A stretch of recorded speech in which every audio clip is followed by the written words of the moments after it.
Hello everyone, it's Shel C from PaperOcotilloStudio, and today I'm sharing with you some gel printing that I did on ATCs. I'm still doing an ATC each day, so on this video I'll be doing day number 12, but before that I had some gel printing. I cut my ATCs out of something called Bristol paper. It's got a really smooth side and it's a heavy stock.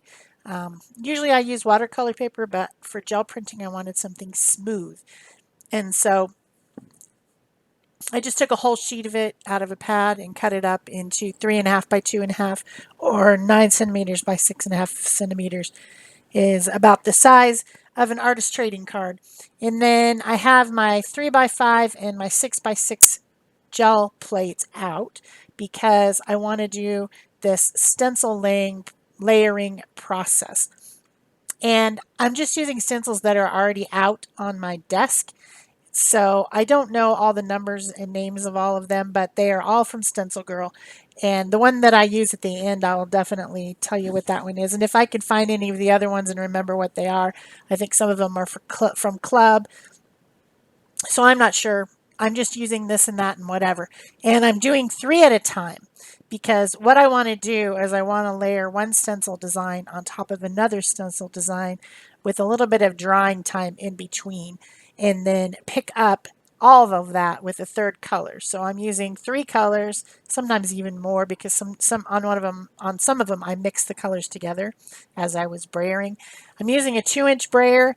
I have 4-inch brayers, 6-inch brayer, and I tend to use my 2-inch brayers more than anything else. So if you are picking up a gel plate and a brayer to use, I recommend a 6 by 6 and a 2-inch brayer to start with.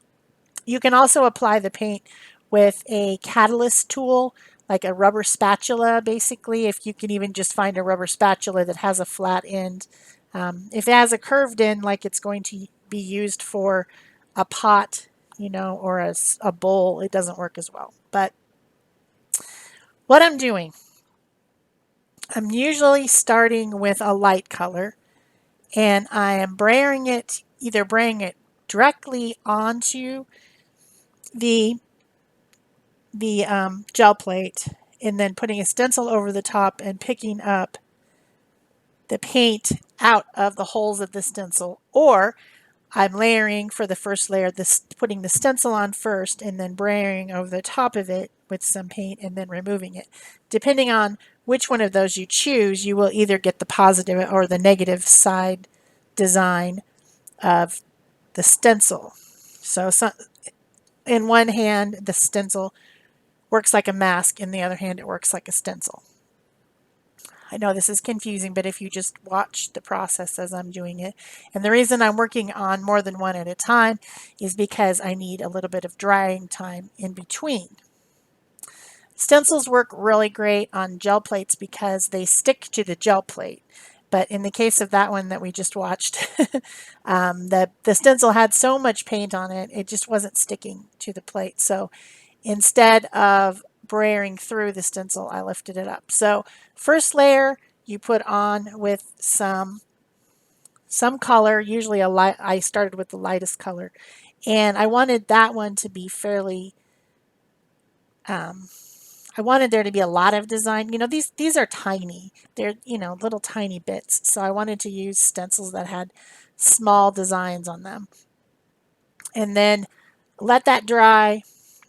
Put another stencil on the top with a different color, either by putting the color on and then picking up through the stencil, or putting the stencil down like I did with that one and brayering through it to make the design. That's your choice. And then letting that dry, and then adding a third color and putting the paper down at that point to pick up everything underneath. You just have to remember, how you started in the layers, right? The first thing that you put on is what's going to be on the top. So if you put on an opaque paint, it's going to be on the top of the other designs. It'll be the first thing you see, and then you'll see a second layer and a third layer. Of course, with gel printing, really, you don't want to overthink it. You don't want to spend a lot of time. thinking and thinking and thinking and thinking about it, you know. Oh, what should I put on first? What should I put on second? It's just for fun and you just go for it. But it's just this process of layering one design on top of another design on top of another design is fun. So using small stencils, like some of these are cut up. They started out as a 9 by 12 and they got cut up, all the little pieces. Or the little 4 by 4s or 6 by 6s. If you use them for this process, it's really easy and fun. I have a stack of them on the desk that I just never put away, and so I tend to use these same ones over and over. But I have so many other designs, I should get some other ones out. So again, let me explain. Paint and a stencil in a layer in a color first. Let it dry a little bit. Put another stencil and paint over the top of that one with a different color, a different stencil, and then let that one dry. And then add a third color over the top of all of it. And while that third layer is wet, put your paper down, press it down really good, press it down hard. You don't want to just be a pansy about it. You want to really get some pressing going on. And then pick that up, and that will pick up all the layers of the paint that have stuck together. All three colors of the paint and all three designs will come up together onto your card. So I hope that makes sense. If you just don't listen to what I'm saying and you just watch, you can probably figure it out too. And I'm jumping around, so that's what's probably making it, if it's complicated at all, it's because I'm jumping from 1, 2, and 3 designs in order to give dry time in between. I could do it, set it aside, let it dry, do another layer, set it aside, let it dry, do another layer, pick it up, but I don't want to do that. That takes too long and it's annoying. Sometimes if you have a translucent paint like this one, this cheddar color is fairly translucent, I can put a thicker layer through the stencil using a spatula type tool, a rubber tool, rather than the brayer, because the brayer will make a really thin layer, and I wanted, in this case of the cheddar color, I wanted that to show up, and so I went ahead and put some thicker layers on, which of course are going to take longer to dry. So I went over and messed with the other one while I was waiting and waiting for those to dry. I'm using I'm using Dina Wakley heavy body paints, which I love for gel printing. I'm using some tube paints, which are like a student grade acrylic like Liquitex Basics or Amsterdam or PBOstudio. Like this one has that shimmer on it. That's a PBOstudio iridescent paint. I like the tube acrylics that come in large tubes that are student grade for gel printing. If I'm going to paint in acrylic, I will generally use a higher quality paint like a Golden or a Liquitex.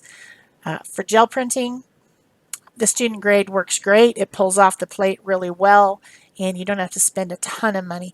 Also, Arteza, the tube acrylic paint sets are a really good buy if you're starting out. You can use those and have all kinds of colors, and they last for a really long time even though they're small tubes, and they're the right consistency for gel printing.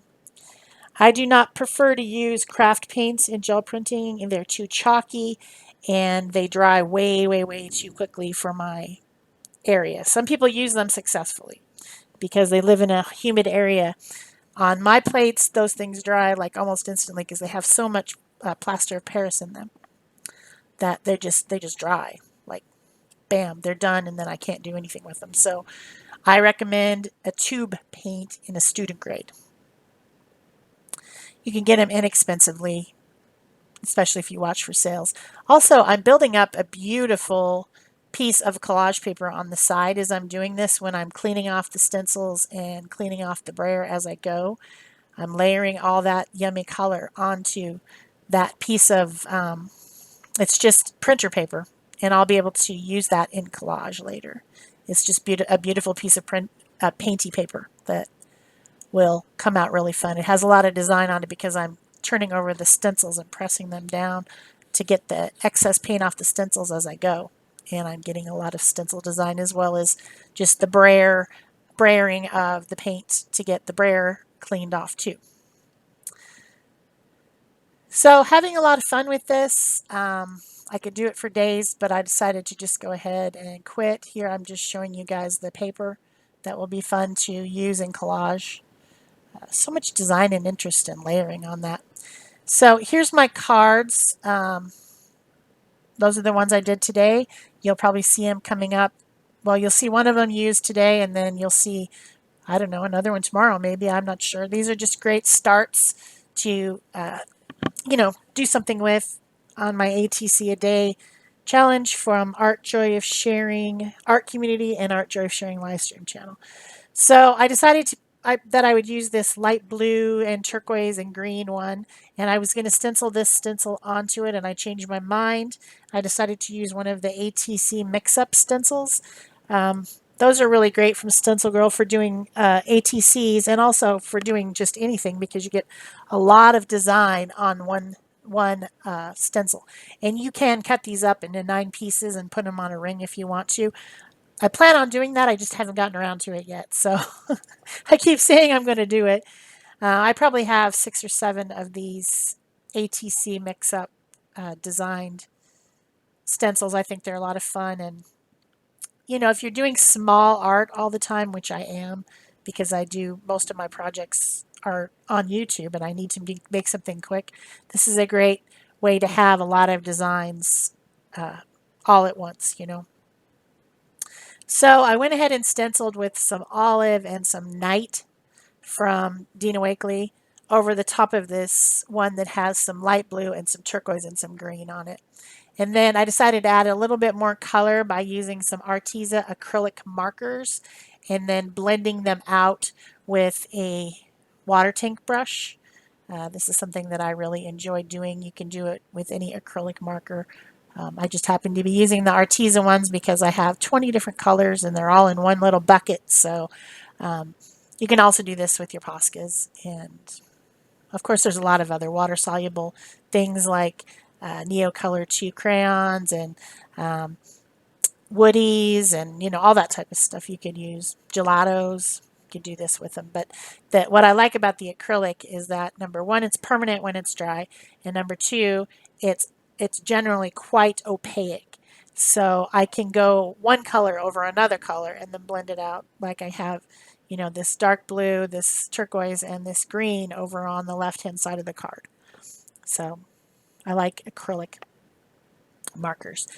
Then I took this olive acrylic ink and I drug it around the edges of the card to make a frame, and then I also stamped with it with a French script stamp that just gives an interesting pattern. It has words, but they're in script, and I know nobody really cares.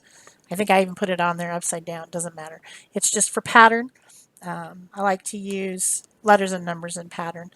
Then I drew this little vine on the side with my white fine tip Posca pen, and I added some white splatters up at the top. I wanted to put something in, I was looking for a gem actually to put in that center, and I ended up using a resin flower with an olive color that matches the paint really well. And I glued that to the center, and then I used some Tim Holtz Tiny Small Talk. Small Talk, I think, is the name of the sticker pad that I have. Use one of the stickers, cut it apart, put it on there, and then I did some shading with the Stabilo All pencil, and I think I was done with this card. I hope you've enjoyed this series. If you have, please remember to give it a thumbs up. Leave me a comment or question if you'd like to. I usually get back to you within 24 hours. You can share this on Pinterest. You can subscribe, of course, if you haven't already, and turn on your notification bells. I don't know if I already said that one. And yeah, any of those things, all of those things help my channel. So I'm grateful when you do those things. So I'm just using my black Stabilo All pencil. It's a highly water reactive pencil. And then I'm activating it and blending it a little bit with my water tank brush that I was using earlier. This is a Pentel one. And yeah, this is day number 12. That's the 12th ATC. So thanks for watching. Bye-bye.